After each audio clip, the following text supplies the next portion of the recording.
victim, perfecting her own secret dance,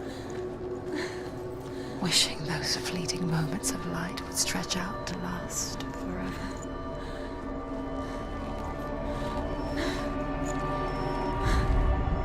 Sigmund's sister trades shapes with the sorceress, and in disguise, she lies with her own brother.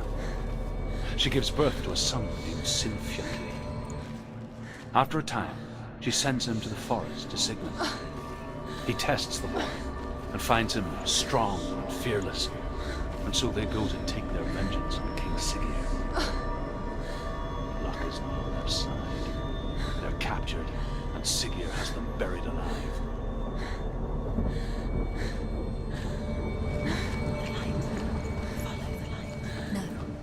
It's a trick. It's an illusion.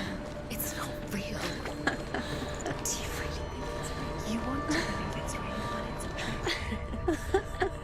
You're deluded. Where are you going? Where is she going? What is she following?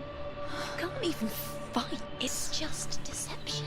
How does he so effortlessly court the world and bliss? If only she could do the same. See the world through eyes anew and dance with it, just like he does.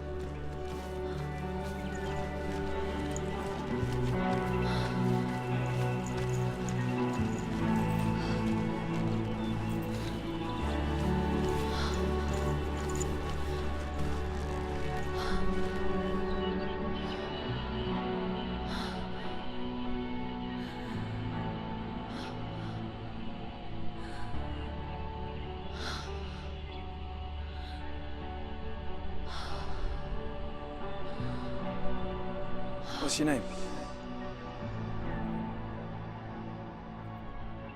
Senua. I haven't seen you before. I don't leave home much. Oh, Zenua's daughter. I have to go. Wait. Who taught you to fight like that? No one. No one? Well, I watched you, and You learnt all of that from watching me? You should become a warrior, you know. me? I'm Dillian. I'm here for the warrior trials. Just come and watch. And bring your sword. You can't put it into words. That moment when you look into the eyes of the one who is supposed to reassure you, make you feel safe. It only takes an instant. Fear swallows you before you have a chance to make sense of it.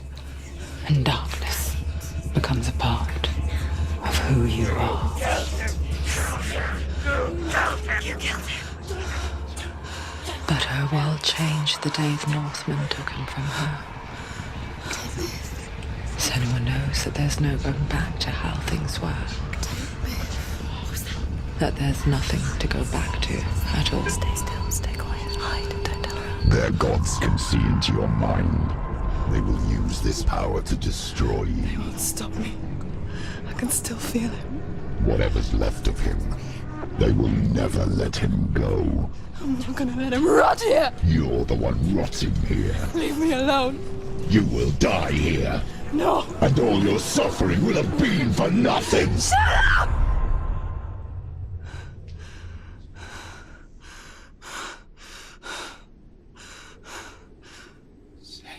Dillian? Is that you?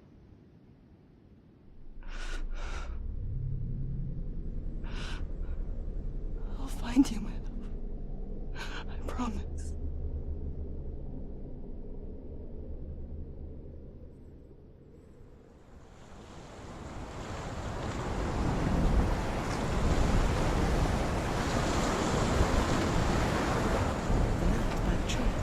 Can you see him?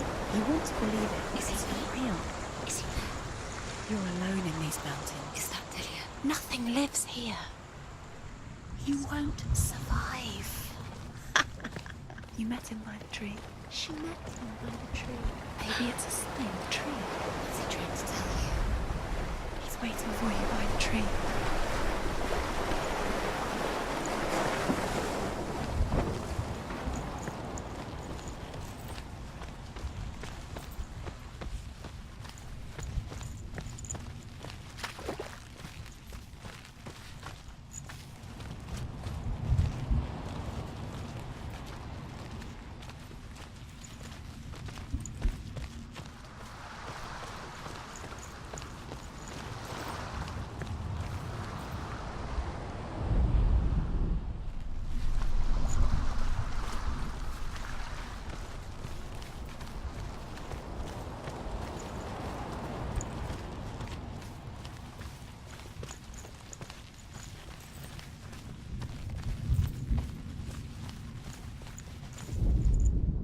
As Sigmund and Sinfjotli are being buried alive, Sigmund's sister throws an armful of straw into the grave mound.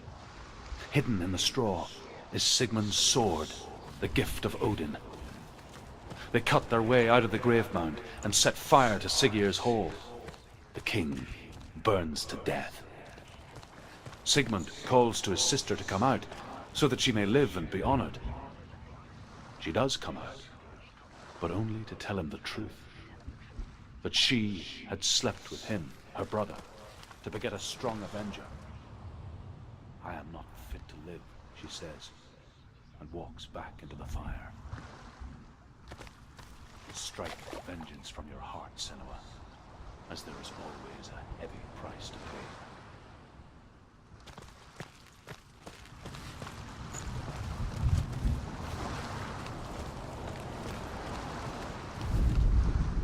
And here is the end of Sigmund's story. He was a fierce and great warrior who fought many battles. But one day, an old man came onto the battlefield. Although shadowed by a hood, Sigmund saw that he only had one eye. The man raised his spear, and Sigmund struck at it with his sword, but the sword shattered into pieces. Sigmund then knew that this was Odin, and thus that victory could not be his. He bowed his head and accepted his end. Dying, he tells his wife that she is with child, and that her son will one day make a great weapon out of the fragments of his sword. The sword named Gram.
Imagine a sword that can slay gods.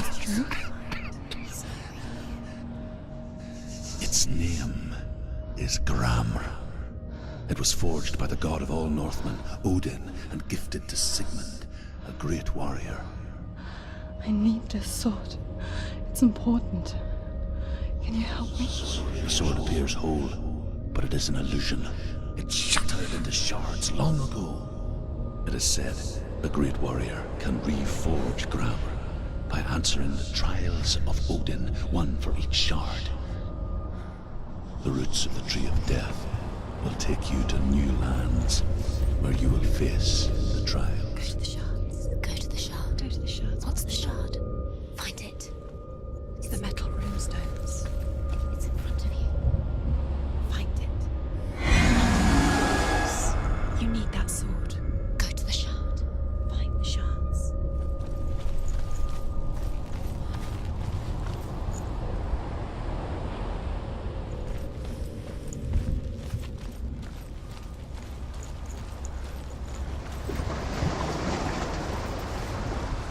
Where is it? Find it. There it is. Focus. There's the shard. Focus. Focus. Use your eyes.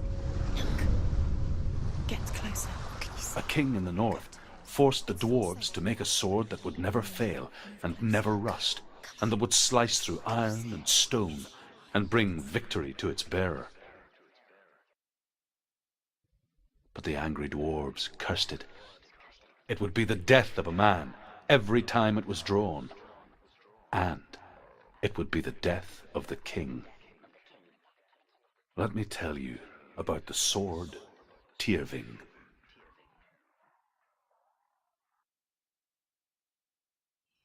I don't recognize this place. Where are we? Where is she? It feels wrong. Where are we now? Burial mound. So strange that we go to such lengths to bury death. Something so very ordinary, inevitable. It's as if we conspire to hide death, because we have no answer for it. But when it comes and forces itself onto our friends or loved ones, then comes the reckoning.